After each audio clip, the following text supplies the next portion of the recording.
నమస్తే, నేను లక్ష్మణ్. ఆంధ్రప్రదేశ్లో మహిళలకు ఏ స్థాయిలో పెద్దపీట వేస్తుందో కూటమి ప్రభుత్వం ఎన్నో నిదర్శనాలు మనకు కనిపిస్తున్నాయి. తెలుగుదేశం పార్టీ ఆవిర్భావం నుంచే మహిళలకు పెద్దపీట వేస్తూ వస్తుంది.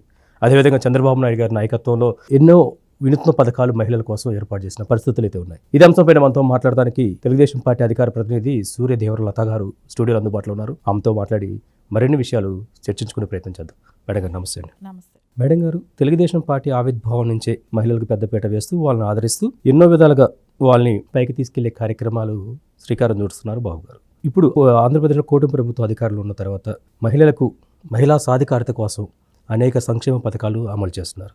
అయితే మీకు నచ్చిన ది బెస్ట్ అన్న ఎగ్జాంపుల్స్ ఏమైనా చెప్పగలరా? అంటే మహిళల కోసం 20 ఏళ్ల క్రితం డ్వాక్రా అనేది స్టార్ట్ చేసి, ఎందుకంటే మహిళలు ఆర్థికంగా స్థిరపడితే సో కుటుంబం బాగుంటుంది అనేది. ఎందుకంటే ఎట్లా ఉండేదంటే గతంలో అయితే మగవాళ్ళు సంపాదన వాళ్ళ చేతిలోనే డబ్బులు ఉండటం, కుటుంబానికి అయితే ఇప్పుడు కొన్ని వ్యసనాలకు అలవాటు పడితే పిల్లల్ని చదివించుకోవటం కానివ్వండి, వాళ్ళ భర్త ఏ రోజైతే డబ్బులు ఇస్తాడో అప్పుడు వరకు వెయిట్ చేయటం కానివ్వండి, ఎప్పుడైనా ఒకవేళ రైతులుగా ఉంటారు కదా ఎక్కువ భాగం, వాళ్ళకి ఏంటంటే ఆ సీజన్ వచ్చినప్పుడే వాళ్ళకి చేతికి డబ్బు రావటం కానివ్వండి, ఇలాంటివన్నీ కూడా ఉండేది. కానీ నారా చంద్రబాబు నాయుడు గారిని సీఎం అయిన తర్వాత ఆలోచించిన విధానం ఏంటంటే మహిళలకి ఆర్థిక భద్రత ఉండాలి. సో మహిళలకి ఆర్థిక భద్రత ఉన్నప్పుడు పిల్లల్ని చదివించగలుగుతారు. మహిళలు బాధ్యత తీసుకుంటే కుటుంబం ఉన్నత స్థాయిలోకి వస్తాయి. ఫైనాన్షియల్గా స్ట్రగుల్స్ అనేది ఉండదు.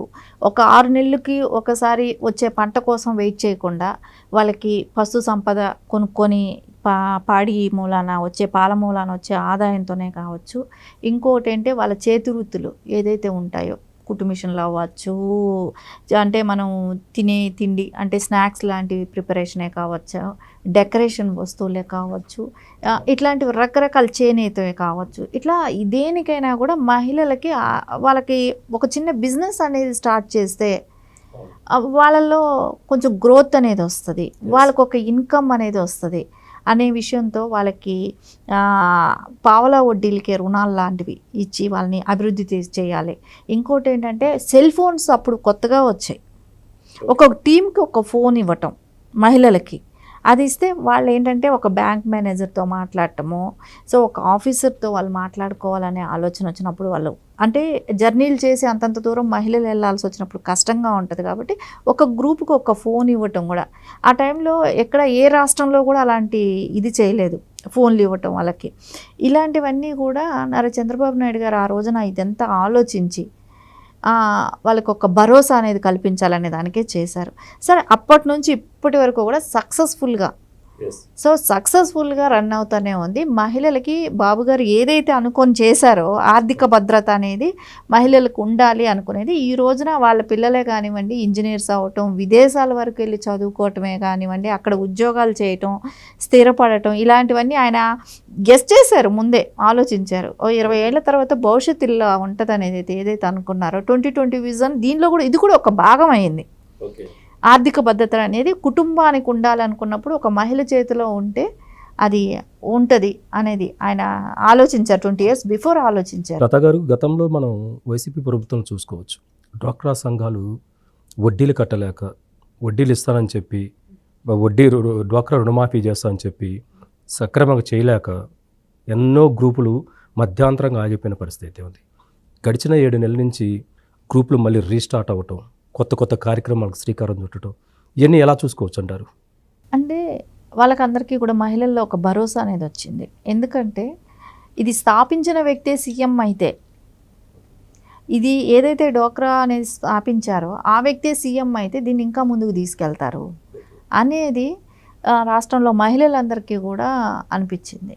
అంటే ఈ రోజున వాళ్ళు ప్రోడక్ట్స్ తయారు చేయటం కానివ్వండి, దాన్ని వాళ్ళు బాగా మార్కెటింగ్ చేసుకునే విధానంలోనే కానివ్వండి, ఇవన్నీ కూడా వాళ్ళకు అందుబాటులో వచ్చాయి. ఇప్పుడు ఇది వరకు వేలల్లో ఉండేది, ఇప్పుడు లక్షల్లో డ్వాక్రా అనేది మహిళలు అంటే ఒక గ్రూప్కి వస్తుంది. అది వరకు వేలల్లో, అంటే 20 years బ్యాక్ చూసుకుంటే వేలల్లో ఉండేది, ఈ రోజున లక్షల్లో ఉంది. సో ఇప్పుడు అదే వాళ్ళ బిజినెస్లో కోట్లలో టర్న్ ఓవర్ అవుతుంది. ఆ స్థాయికి ఎదిగారు.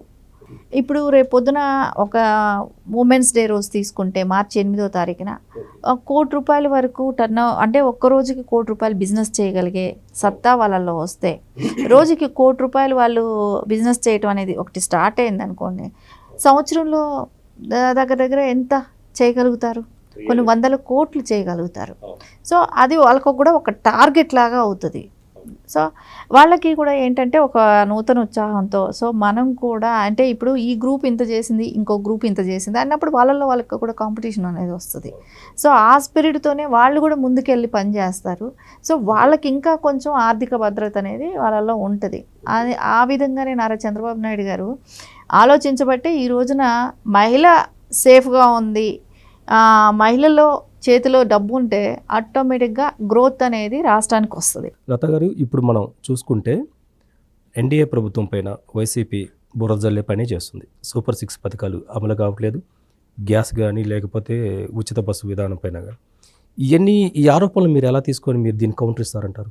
అంటే ఇప్పుడు ఒకటి లోటు బడ్జెట్లో ఉన్న రాష్ట్రం, సో ఇంకా అక్కడ క్యాపిటల్ సిటీ కూడా లేదు, దాన్ని కూడా నిర్మాణించుకోవాలి. అలాంటి పరిస్థితుల్లో కూడా మహిళలకి ఉచిత సిలిండర్లు 3 సిలిండర్లు ఇవ్వటమే కానివ్వండి, ఇంకొకటి బస్ ప్రయాణం. అంటే ఇప్పుడు ఏదైతే ఉమ్మడి జిల్లాల వరకు అని అన్నారు కదా, అది ఎంతవరకు వాళ్ళకి పనికొస్తుంది అంటే, ఇదే డ్వాక్రా మహిళలకి ఒక బ్యాంక్ పని చూసుకోవాలి, ఒక బిజినెస్ పనికి వెళ్ళాలి, ఒక మండల ఆఫీస్కి వెళ్ళాలి. సో వాళ్ళు తిరగాలంటే ఖర్చు పెట్టుకొని తిరగకూడదు. సో మళ్ళీ మహిళలకి చదువుకునే పిల్లలు ఉన్నారు, వృద్ధులు మహిళలు ఉన్నారు, చిరు వ్యాపారులు ఉన్నారు,